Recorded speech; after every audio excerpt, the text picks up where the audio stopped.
Hello, this is technology expert Reginald Andre, and we are on day 13 of 31 going live celebrating Cybersecurity National Awareness Month. So for the 31 days of October, you're going to be seeing me going live.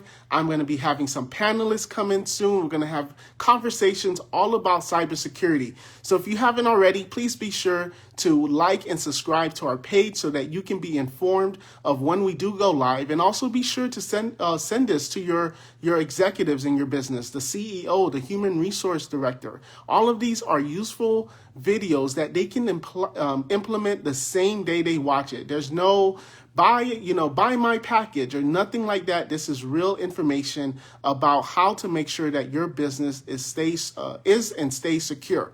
So so today's topic is about how cybersecurity culture is more important than cybersecurity strategy.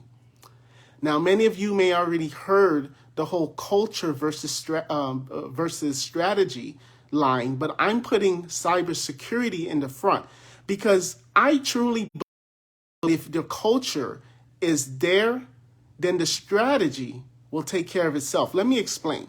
The strategy when you have your business is to make sure that IT sets up firewalls, sets up policies, sets up antivirus, phishing emails. Like they're doing all of these things in the back end. That's your strategy. And the last part about the strategy is actually having your employees have a maybe 2-3 page document, sometimes it's a little more, actually signing a document, letting them know that they understand the cybersecurity policy of the company and that they're going to agree to it.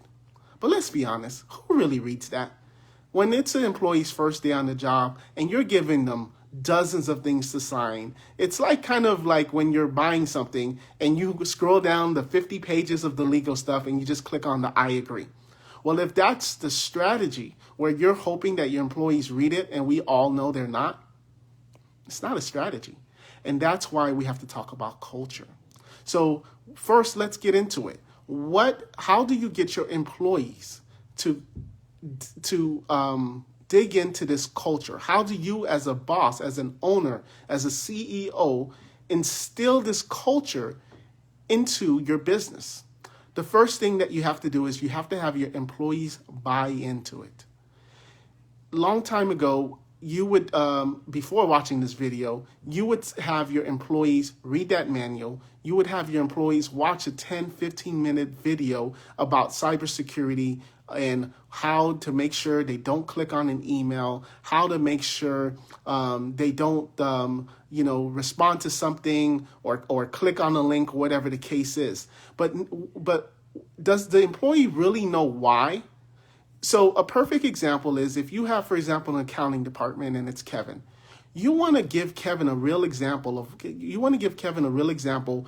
what they should do and why it's important that they shouldn't do certain things. Kevin, it's very important that you as an accountant, you deal with payroll. You have all of this employee's personal and confidential information. You have the company's financials. If you were to click on this email, they can get access to that. This could not only be bad for you as an employee, but this can also be bad for the company and for our clients. And you don't want that, do you, Kevin? And 99.99%, employees aren't clicking on something because they hope hackers can get into the systems. They're not intentional like that. So that's why you have to now put that human touch in, and you have to start instilling that culture so that your employee cares and they know that, look, I have to be careful because as the accountant of the company, or if they're front desk and maybe they have a roster of all the tenants, and they have to understand as the front desk person of our organization that I have the tenants' information, their emergency contact, their email address. I have to be careful with that information. And that starts by what I click, what websites I go to online. When I get an email, what am I reading it to make sure that it's not a phishing email, that it's not a fraud email? So that's the first thing that you're going to want to do. The next thing is you're going to have the executives buy into it. How many of you have dealt with bosses that has the do as I say, not as I do mentality? And guess what?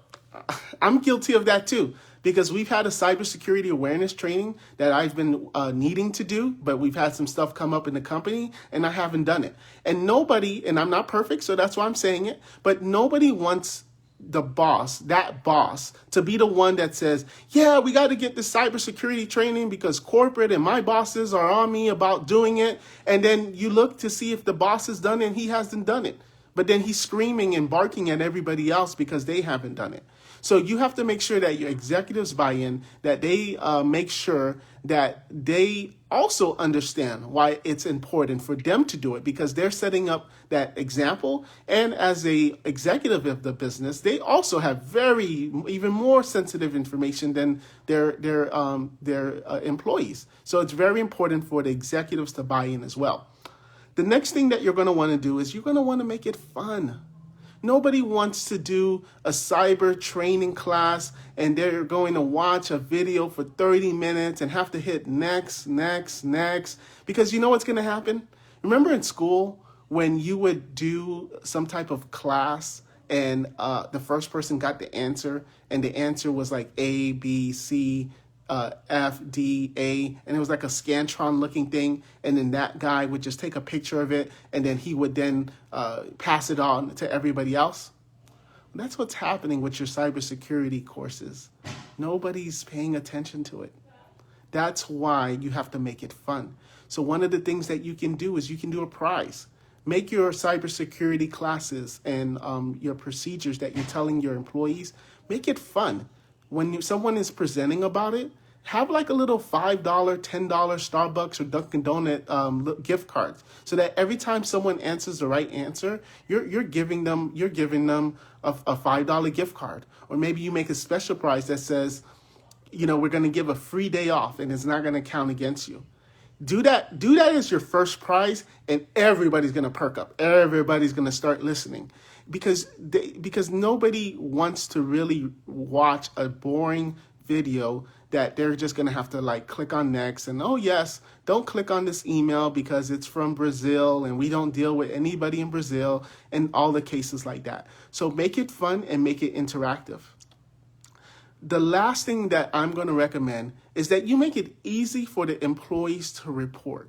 Because when you have a strategy, again, that's when your back end and your IT is doing their job. But with the culture for cybersecurity, you don't want your employee to have to now send an email to tech support asking if this is a legit email. After a while, they're going to stop because they're going to think they know what they're doing. They're going to say, you know what, IT support, they're going to take an hour. They're going to take the next day. They're going to take forever to get back to me. I think this is legit, but I'm not 100% sure. So I'm just going to click on it, but don't tell anybody.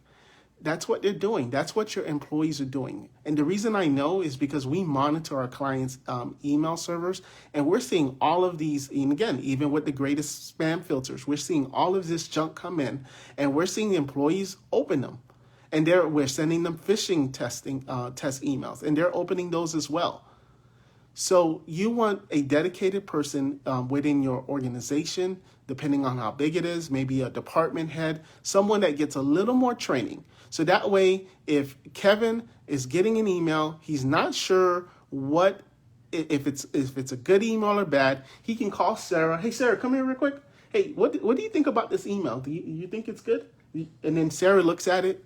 You know what? No, Kevin, no, look, it's bad because of XYZ. Oh, no, Kevin, this is good. This is a good email. Go ahead. You can go ahead and click on it. And you want that type of interaction because, unfortunately, some companies report problems or metrics to their customer is by who creates the most tickets. So now you already have employees not wanting to open tickets because they're going to think that, oh, the more tickets I create, the more my bosses are going to think I'm computer illiterate. So now they're being shunned from calling IT support. So have it where it's a system where if you're a few extra training, and then that person can look at that email, and then from there, they're going to be able to determine if this is a good email or not. So that is it. We are, again, day 13 for the 31 days in the month of October. We're going live. And in a couple of days, we're going to have some panelists come in. We're going to have some people, some more experts than me, where I'm going to be having conversations with them and talking about cybersecurity and how to make sure that your businesses, your condominiums, your attorney and law firm offices are all protected. I'll see you tomorrow. Bye-bye.